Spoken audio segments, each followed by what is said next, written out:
Assalamualaikum warahmatullahi wabarakatuh. Di sini saya akan mempresentasikan hasil penelitian saya berjudul Studi Karakteristik Polusi Cahaya di Karanganyar dengan menggunakan tingkat kecerahan langit. Latar belakang penelitian ini yaitu polusi cahaya merupakan suatu keadaan di mana cahaya berasal dari buatan manusia atau teknologi dan cahaya alami yang terlalu lebih, jadi akan berdampak tidak nyaman. Ini salah satunya contoh villa yang ada di Kabupaten Karanganyar sendiri. Di sini bisa dilihat petanya Karanganyar dan polusi cahaya sendiri dapat dilihat di sini. Fotonya berada di Bukit Paralayang, kaki Gunung Kemuning, Ngargoyoso, Karanganyar. Nah, selain adanya villa ataupun hotel, ini juga ada lampu penerangan yang ada di pinggir jalan. Selain itu juga yang melatar belakangi adalah tingkat kecerahan langit itu bisa dikualifikasikan dengan menggunakan alat SQM. Nah, dengan memanfaatkan SQM ini dapat mengukur tingkat kecerahan polusi cahaya. Selain itu juga ada nilai tingkat kecerahan langit yang konstan pada saat malam ini tergantung pada cuaca dan fase bulan yang pernah diteliti oleh Pak Pramudia dan kawan-kawan dengan menghasilkan nilai tingkat kecerahan saat cuaca cerah dan saat bulan purnama. Adapun tujuan dari penelitian ini, yang pertama yaitu menganalisis profil tingkat kecerahan langit di Karanganyar dengan menggunakan SQM. Yang kedua yaitu menganalisis tingkat kecerahan langit yang diukur dengan menggunakan SQM pada data satelit. Adapun landasan teori yang digunakan dalam penelitian ini, yang pertama yaitu hasil penelitian dari Hadi Wijaya pada tahun 2016 tentang hasil pengukuran kecerahan langit untuk 4 lokasi, yaitu di Observatorium Buska, Yogyakarta, Kupang, dan ini bisa dilihat hasilnya. Tergelap itu berada di Kupang, dan di Cimahi itu tingkat polusi cahayanya itu paling tinggi dan berpengaruh terhadap nilai kecerahan langit. Yang kedua ada penelitian Walker dan kawan-kawan. Ini ada masalah polusi cahaya yaitu meningkatkan pada kualitas pencahayaan. Nah, ini pencahayaan itu memaksimalkan kemampuan memperoleh informasi visual dengan lingkungan. Nah, kualitas pencahayaan ini diminimalkan efek buruk seperti pemborosan energi dan silau pengendaraan kendaraan. Penemuan jumlah polusi yang sangat tergantung pada karakteristik lampu oleh natrium tekanan tinggi, yaitu berpolusi pada emisi biru yang sekarang ini digunakan untuk lampu putih MH dan LED yang menghasilkan peningkatan polusi pada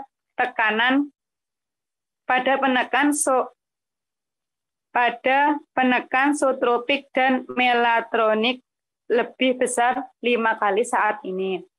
Yang terakhir yaitu hasil analisis fotometris sintetis dan pengukuran laboratorium, hubungan antara fotometris SQM dan pengukur polusi cahaya dan tidak dipengaruhi untuk mengukur bintang. SQM ini digunakan untuk kecerahan malam dengan jarak zenit. Kecerahan SQM rata-rata lebih besar daripada kecerahan diukur menggunakan fotometer. Untuk distribusi probabilitas menggunakan fungsi probabilitas himpunan pasangan terurut XFX, yang mana kemungkinan setiap nilai X adalah PX sama dengan X sama dengan Fx. Maka X dapat diperoleh setiap nilai X sekarang, yaitu F1 sama dengan Fx-1.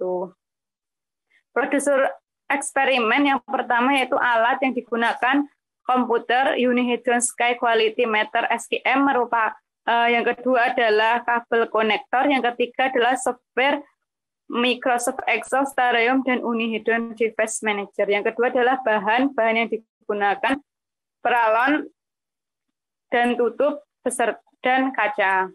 Prosedur eksperimen. Pengambilan data dilakukan di malam hari saat bulan terbit sampai pagi atau tengah malam. Nah, ini bisa dilihat di Stellarium untuk jam-jamnya. Untuk tempatnya sendiri di Jalan Waduk-Gunung, Desa Jenggrik, Ganten, Kecamatan Kerjo, Kabupaten Karanganyar dengan lintang selatan dan bujur timur. Pengukuran kecerahan langit menggunakan SQM dimasukkan ke dalam tabung pipa berdiameter 9,6 cm lubangnya dan panjangnya pipa 26 cm. Nah, ini bertujuan untuk SQM-nya aman dan terhindar dari air hujan dan cuaca buruk. Kemudian SQM dihubungkan ke netbook dan kabel SQM dijalankan dengan memilih lock continuous. Nah, ini ada di tampilan dari SQM. Kemudian analisis data menggunakan fungsi distribusi probabilitas dengan variabel acak diskrit. Pengolahan data sendiri diinput nilai SQM dan waktu perharinya, input nilai SQM dan jumlah nilai berdasarkan fase-fase bulan. Kemudian dibuat grafik probabilitas dengan nilai X dan Y sebagai berikut. Kemudian hasil penelitian yang pertama yaitu grafik kerapatan probabilitas tingkat kecerahan langit malam pada fase bulan sabit. Yang kedua ada fase bulan mati. Yang ketiga ada fase bulan baru. Dan yang terakhir adalah fase bulan purnama. Untuk grafik profil kecerahan langit sendiri itu, di sini bisa dibaca nilai Y 0,5 itu menandakan bahwa nilai SQM 17,22 itu berpeluang terjadinya sebanyak 0,5 seperti itu.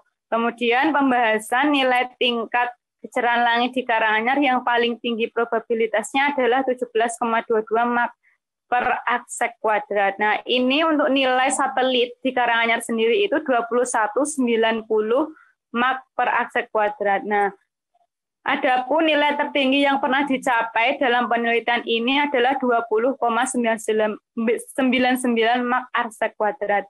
Nah, perbandingannya TKL dengan Karanganyar dengan satelit hanya selisih 4,25. Nah, ini bisa dilihat berdasarkan kecerahan langit, Karanganyar itu memasuki kategori sangat cerah. Dan nilai TKL yang berada di satelit itu kecerahan langitnya itu sangat gelap. Nah, di sini karena nilai 17,22 ini bisa didapatkan karena cuaca langit di Karanganyar itu saat ini bulan Desember sampai Januari itu seluruhnya itu mendung. Nah, selain itu juga fase bulan mempengaruhi kecerahan langit. Nah, yang didapatkan di penelitian ini nilai tertinggi adalah fase sabit 17,27 Mach arsek kuadrat dan fase bulan purnama 16,77 Mach arsek kuadrat.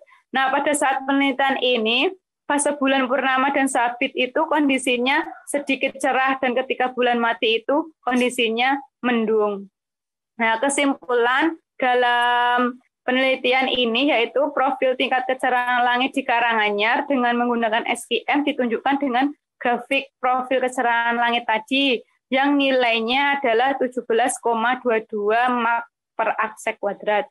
Yang kedua, untuk nilai tingkat kecerahan langit yang diukur dengan menggunakan SQM di Karanganyar itu nilai terbesarnya yaitu 20,99 Mach arsek kuadrat dan data satelit yang dihasilkan kecerahannya adalah 21,47 Mach per arsek kuadrat. Nah, sekian presentasi dari saya. Terima kasih. Wassalamualaikum warahmatullahi wabarakatuh.